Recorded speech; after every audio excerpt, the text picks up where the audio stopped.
누가복음 23번째 강해가 되겠습니다. 지난주에는 누가복음 7장 1절부터 9장 50절까지 7장, 8장, 9장을 한 단락으로 볼 수 있다고 말씀드렸습니다. 7장에서 9장까지의 요약은 예수님의 정체와 사역의 방향을 제시하고 있는 건데, 그 내용은 예수님은 선지자보다 크고 또 위대하신 하나님의 아들이다, 이렇게 세 장에 걸쳐서 점진적으로 예수에 대해서 말씀하고 있습니다. 지난주에 두 가지 사건 중에서 첫 번째로 백부장의 종을 치료하고 두 번째로 나인성의 과부의 아들을 살리십니다. 그런데 병을 고치고 죽은 자를 살게 하신 것은 구약의 선지자들도 했다 이 말이죠. 엘리야, 엘리사, 선지자들도 이 일들을 했습니다. 누가는 이렇게 예수님도 선지자들이 했던 일들을 하신 분이시다라고 밝힙니다. 그런데 여기서 끝나는 것이 아니라 그 일을 행함에 있어서 구약의 선지자들과는 차원이 다른 것을 누가는 드러내 보이는 거죠. 근데 오늘 여러분, 기독교에만 시료와 죽은 자가 사는 역사가 있는 것만은 아니에요. 제가 단양에 구인사를 한번 방문했어요.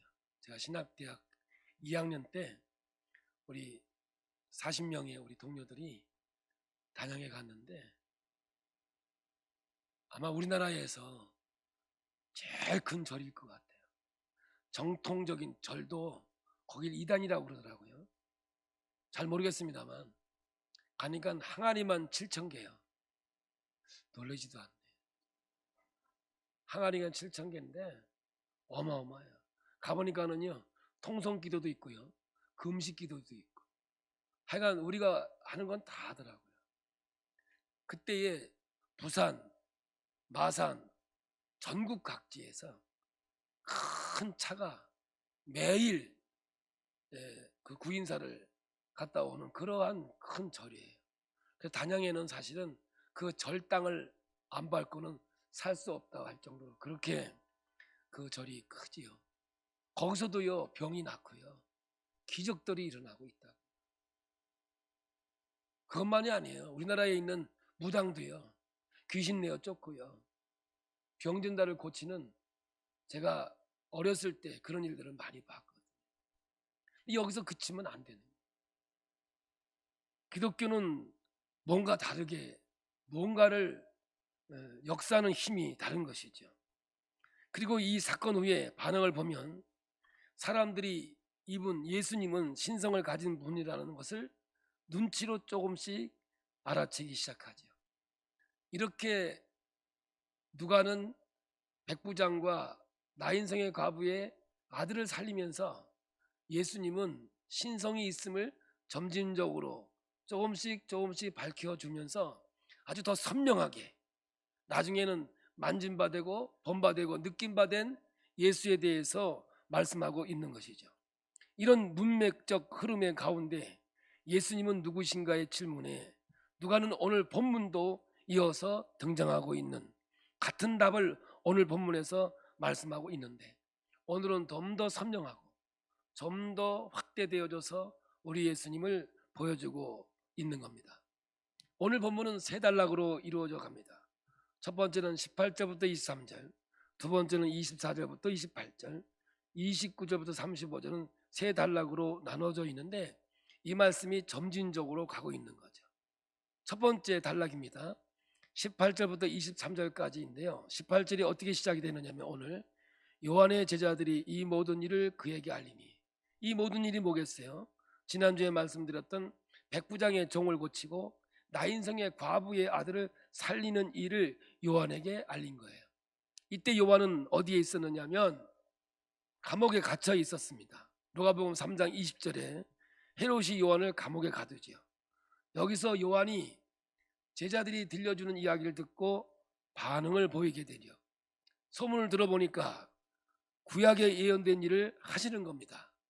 그래서 확인차 요한이 제자들을 향해서 가서 물어보라고 말합니다. 19절입니다. 우리 함께 봐요.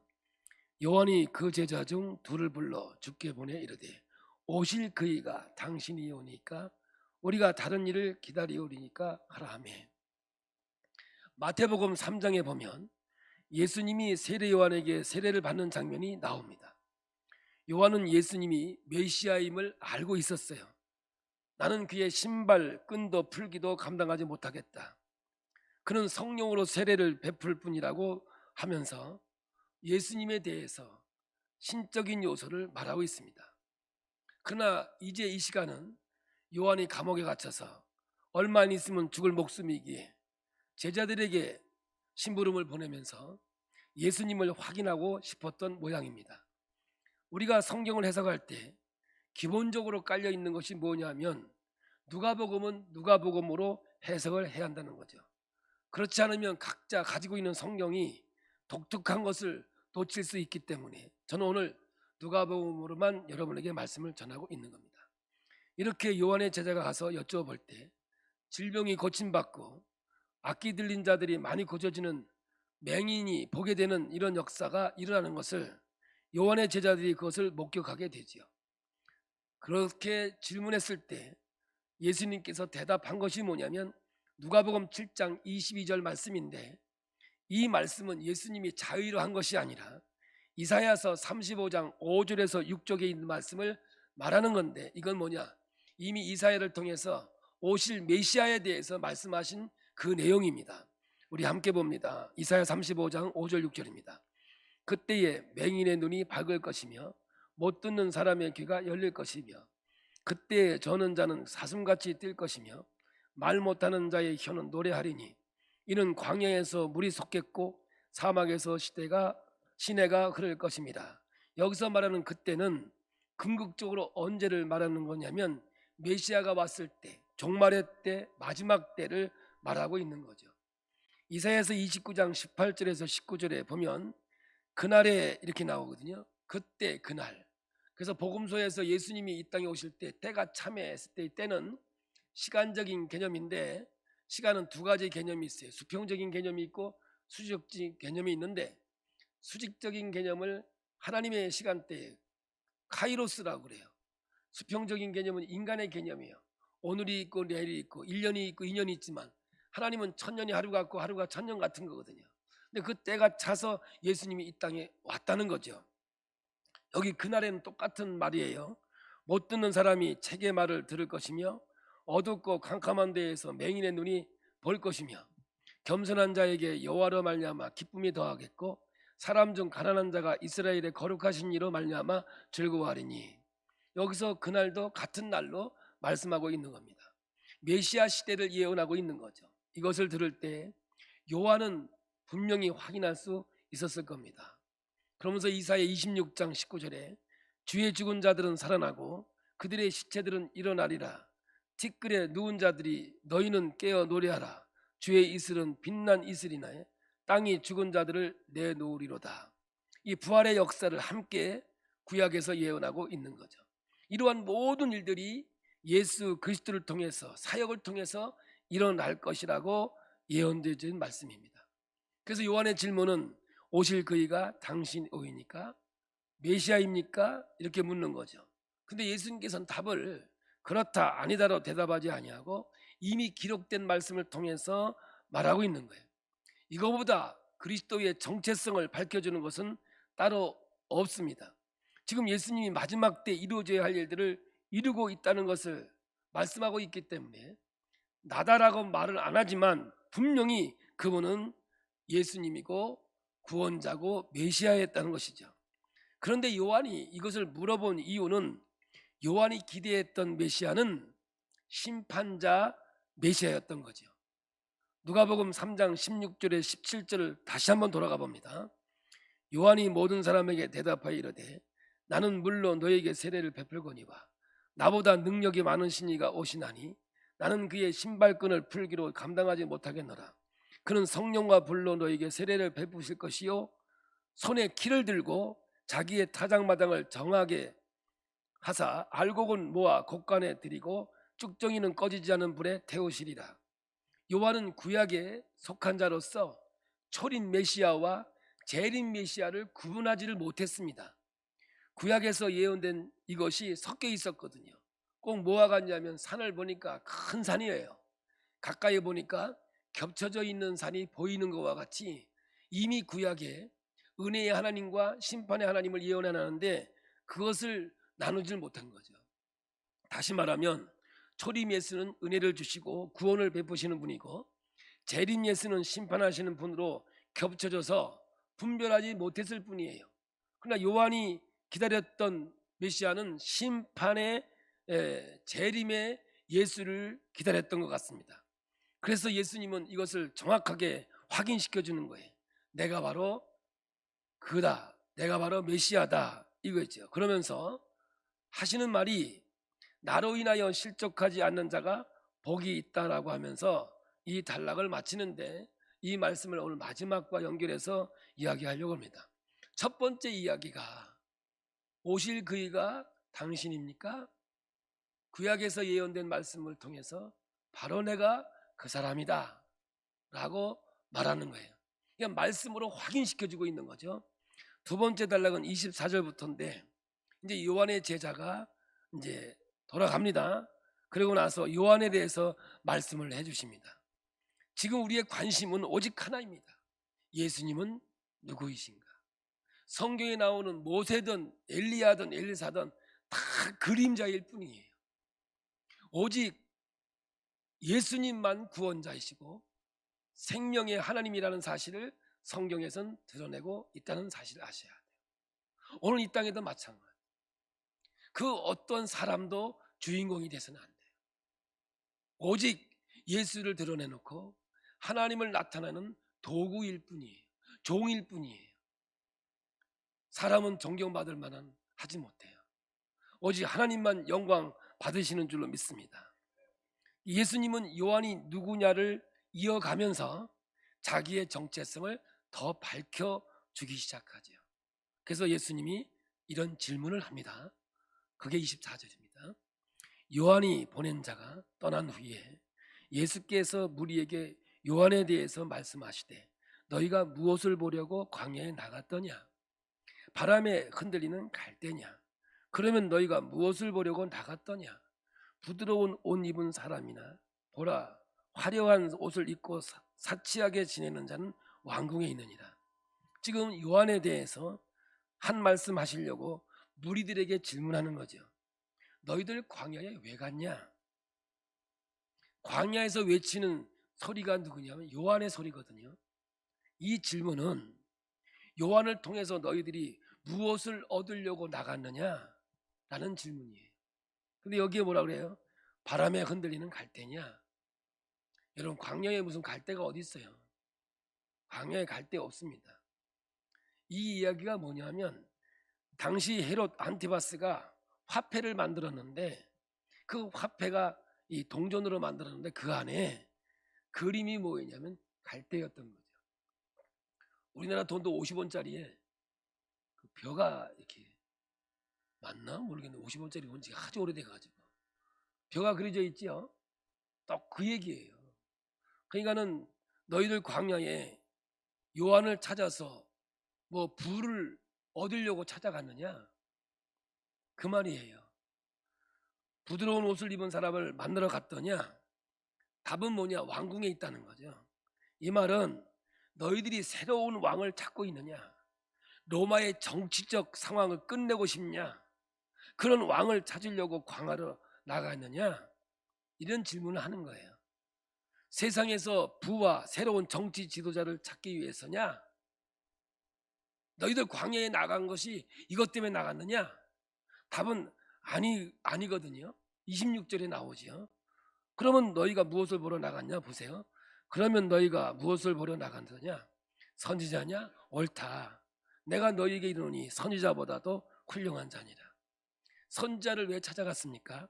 어떤 신앙의 회복을 위해서 찾아간 거 아니겠습니까?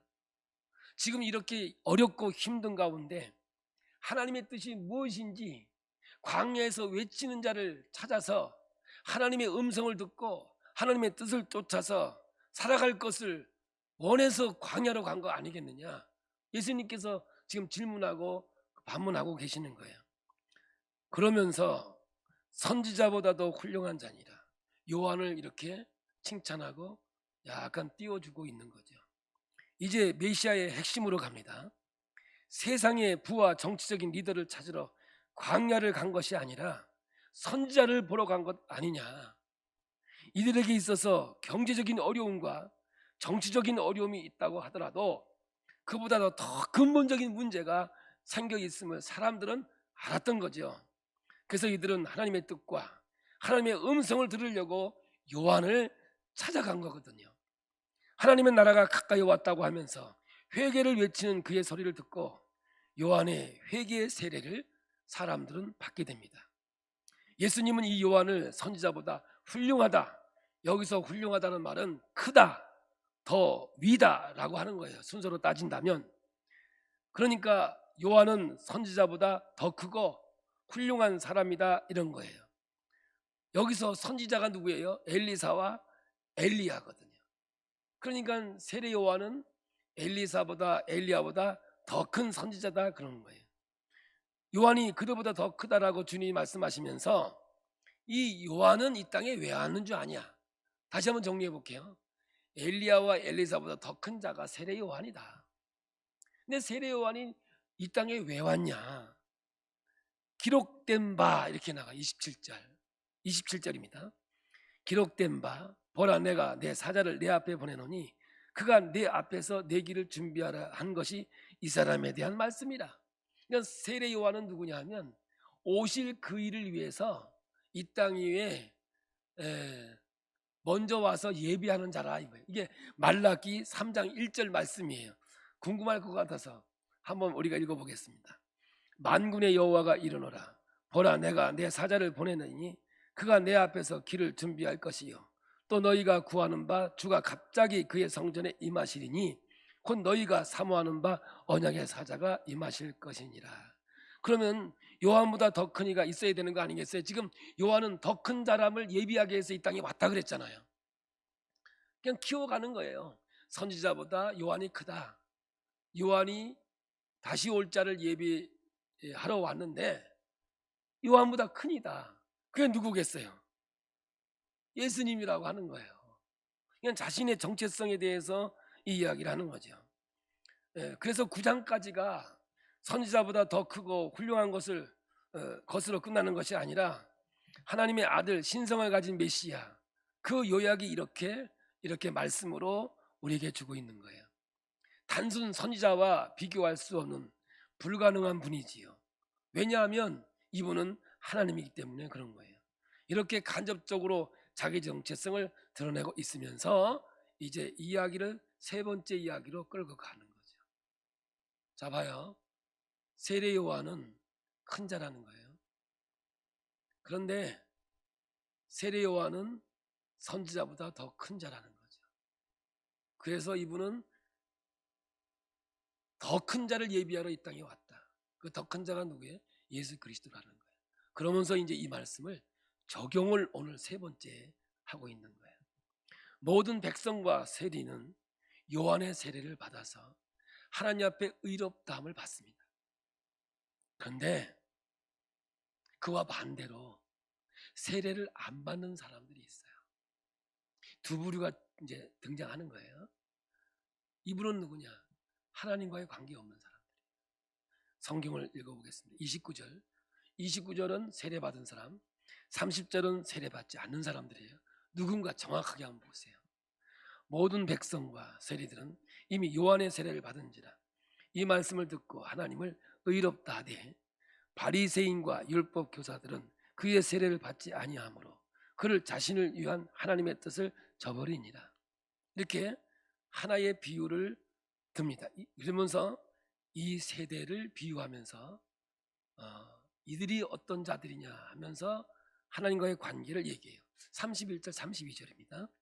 또 이르시되 이 세대의 사람을 무엇으로 비유할까? 무엇과 같은가? 비유하건대 아이들이 장터에 앉아 서로 불러 이르되 우리가 너희를 향하여 피리를 불어도 너희가 춤추지 않고 우리가 곡하여도 너희가 울지 아니하였다 함과 같도다. 여기서 포인트는 우리가 할 때 이 우리가 누구냐 하는 것에 키 포인트가 있는 거예요. 이거를 바로 찾지 못하면 이 성경은요 아주 엉뚱하게 해석을 할 수밖에 없는 그런 상황으로 가죠. 오늘 이 장면은 장터에서 노는 아이들을 비유로 말씀하는 거예요. 결혼식 놀이와 장례식 놀이예요. 요즘에는 얘들이 이런 놀이를 안 하는지 모르지만 제가 어렸을 때는 이 놀이 많이 했어요. 그래서 주로 저는 신랑이죠. 그리고 제가 사는 집 바로 위에 상여를 놓는 상여, 그 시체를 담아가는 꽃상여를 담아두는 우리는 곳간이라고 했는데 바로 우리 집 옆에 그게 있었어요. 그래서 우리는 어렸을 때 장례식 놀이도 많이 했어요. 우후 우후 이제 가면 언제 오나 우후 우후 우후 우후 우후 우후 이렇게 하면서 어렸을 때 이 놀이를 참 많이 했던 것 같아요. 근데 함께 안 놀아준다는 거죠. 두 그룹으로 나눠지죠. 첫째는 뭐예요? 세례받은 자가 있고, 두 번째는 세례받지 않는 자예요. 여기 세례받은 자는 뭐예요?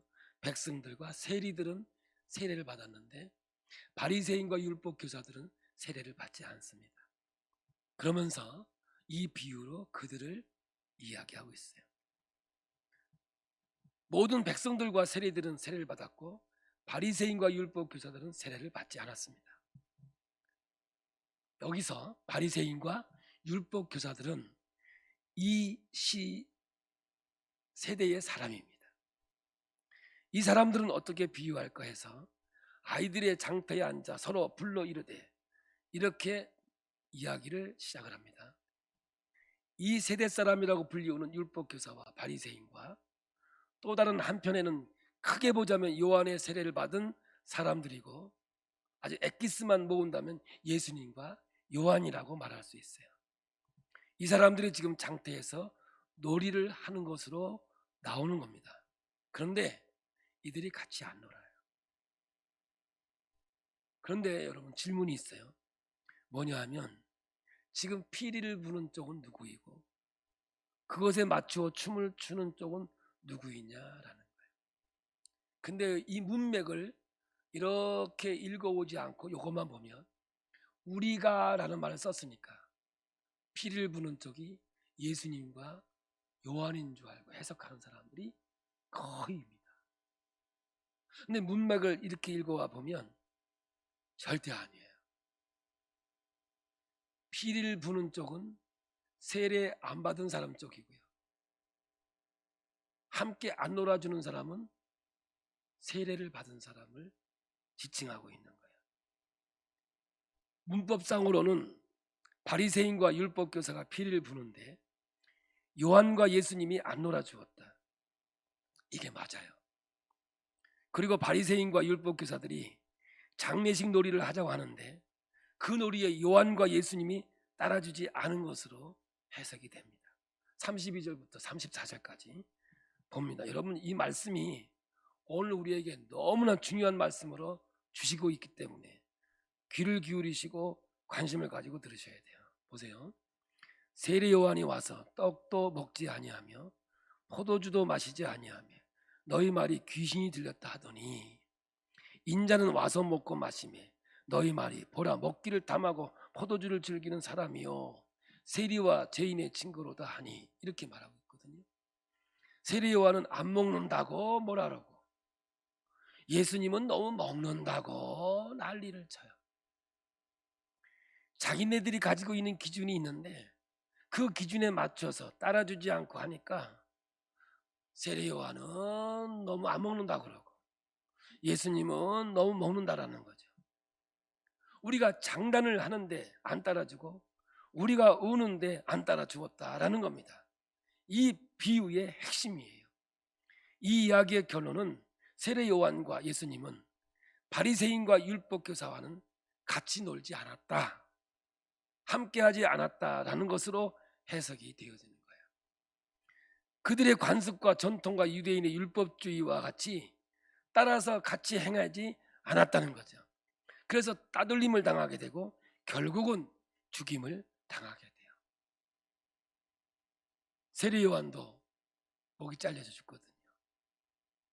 왜 우리가 같지 아니하냐? 너희 제자들은 안식일도 안 지키고 왜 너희들은 이런 것도 하고 저런 것도 하냐? 따지고 드는 거죠. 그 시대의 가치와 대세에 순응하지 않고 있는 제자들에게 지금 바리새인과 율법 교사들이 몰아세우고 있는 거예요. 포도주를 먹고 세리와 죄인을 친구로 삼는 것은 그 시대의 가치와는 정반대되는 것을 예수님이 추구하고 있는, 예수님이 받는 비난의 이야기거든요. 우리가 피리를 불면 좀 춤을 추고 우리가 곡을 하면 함께 울어야 될 것 아니냐. 그런데 예수님과 요한은 끔찍하지 않고 세상과는 타협을 하지 않는다는 거죠.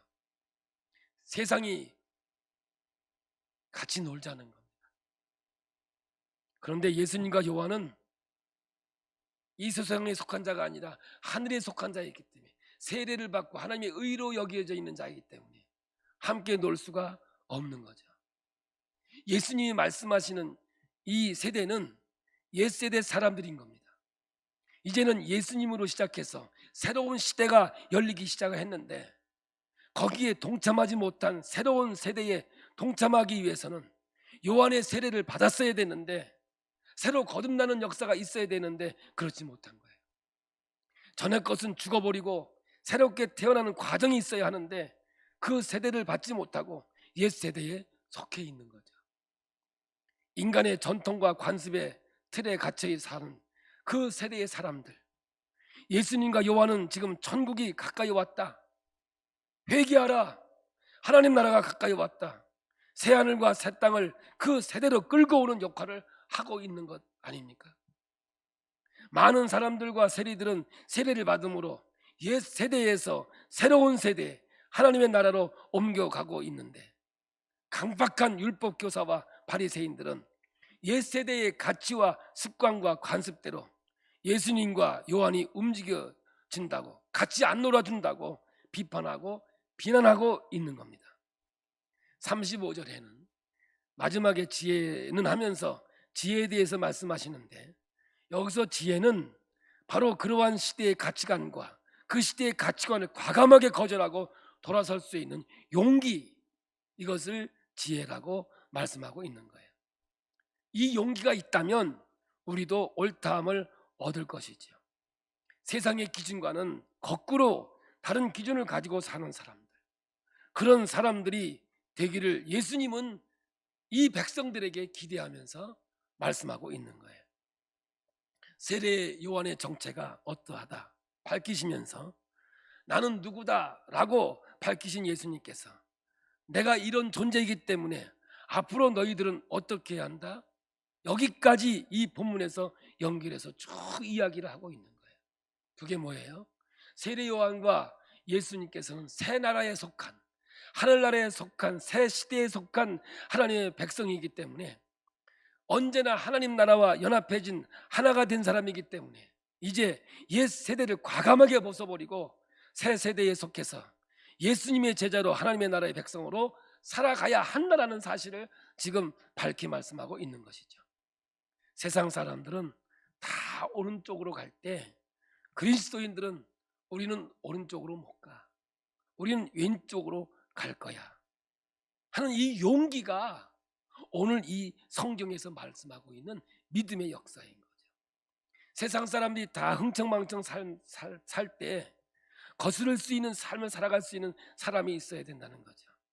그러므로 여러분, 이 익투스라고 하는 그리스도인의 표시를 고기로 표시를 하는데, 우리가 차를 보면 뒤에 이게 고기를 이렇게 그려진 거를 붙이고 다니는 사람이 있어요. 요즘에는 고기 붙인 사람이 거의 없더라고요.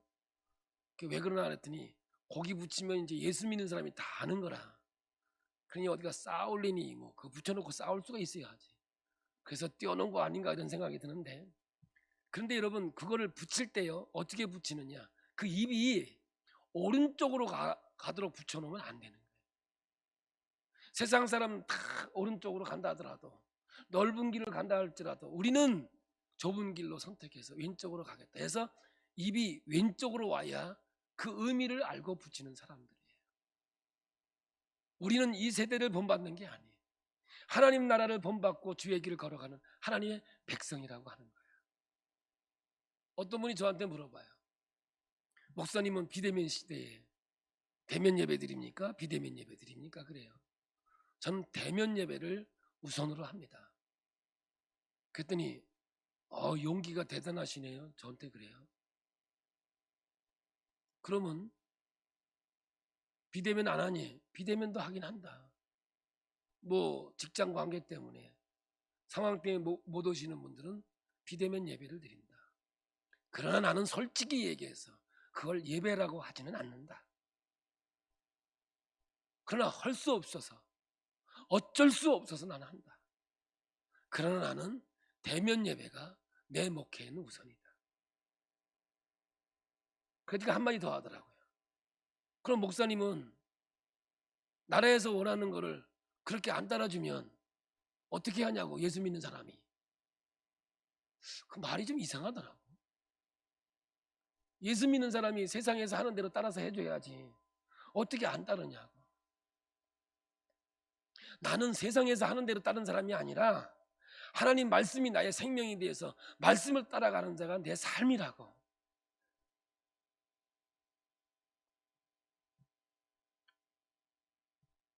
여러분, 우리는요, 물고기는 절대로 물을 흘러내려가지 않아요.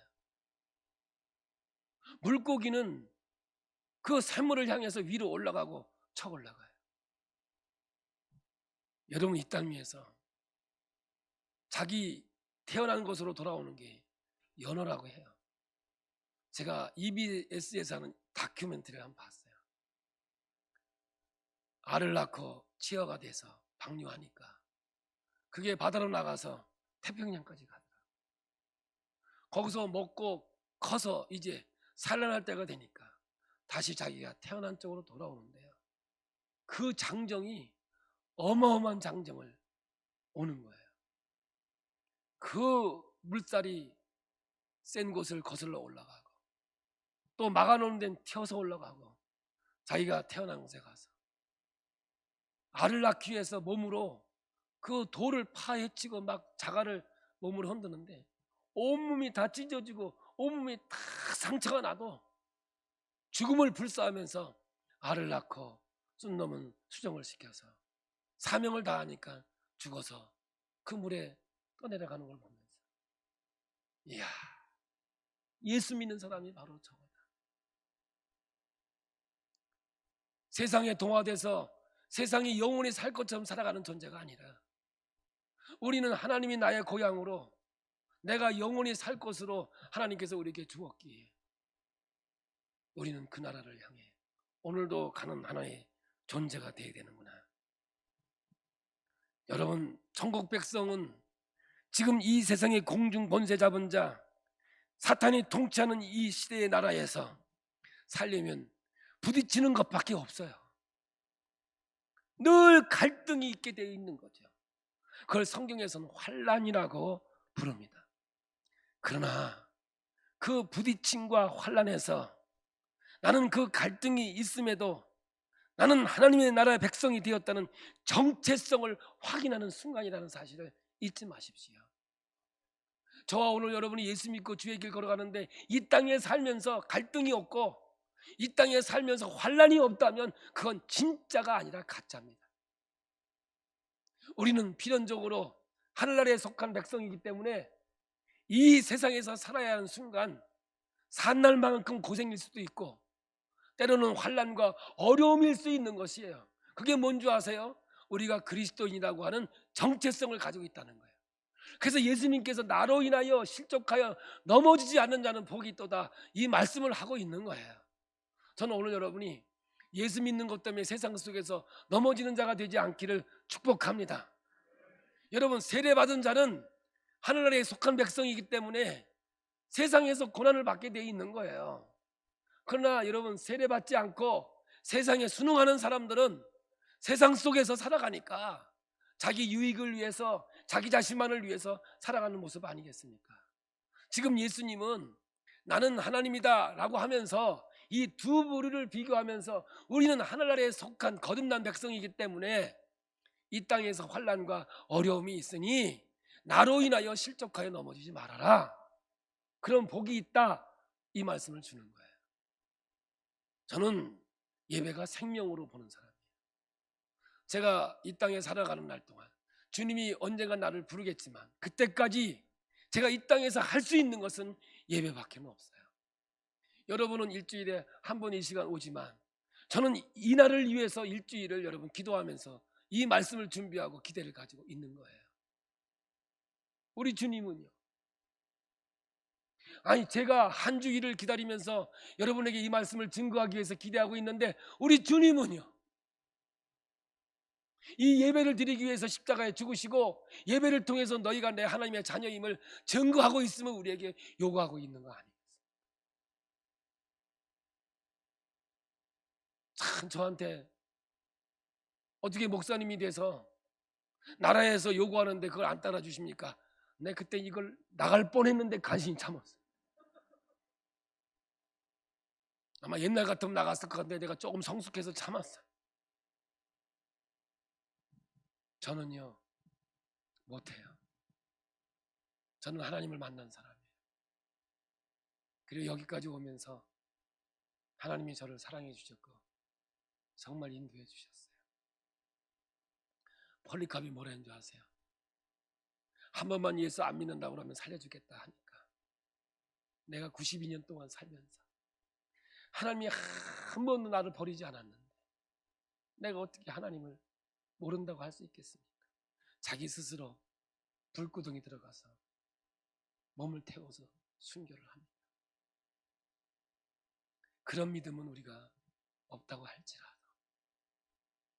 정말 생명을 걸고라도 예배 드릴 수 있다면 나는 그것이 그리스도인의 정체성이요 하나님 나라에 속한 백성임을 분명히 믿습니다. 선지자보다 큰 요한, 요한보다 큰 예수, 예수는 하나님의 아들이에요. 우리가 예수가 누구인 줄 알면 세상의 그 어떠한 것도 예수와는 바꿀 수 없다고 우린 찬송하고 고백할 수밖에 없는 거죠. 사랑하는 성도 여러분, 예수가 누구이신 줄 아십니까? 주는 그리스도시요 살아계신 하나님의 아들입니다. 그분은 우리를 살릴 수도 있고 죽일 수도 있는 영원토록 우리를 인도하신 전능자이십니다. 그분이 누구인지만 안다. 그분이 누구로 내 안에 나의 생명이 되어 있다면 이 세상이 사라진다 할지라도 그분만이 내 생명이고 그분만이 나의 구세주임을 믿습니다. 성경에 나오는 모든 인물들은 그저 엑스트라고 그림자일 뿐입니다. 이 땅 위에 그 어떤 누구도 주인공이 될 수 없습니다. 오직 예수만이 생명이고 능력임을 알았어요. 오늘 여러분 예수님이 이렇게 점점 자신에 대해서 밝혀가는 이유는 예수를 통해 영원한 하나님 나라가 이루어지기 때문에 그렇습니다. 세상 유혹에 끌려가지 마십시오. 세상의 엄포에 두려워하지 마십시오. 하나님만 바라보고 소망하며 살아가는 우리 모두가 되기를 예수의 이름으로 축복합니다. 우리 찬양합니다. 하나님의 은혜입니다.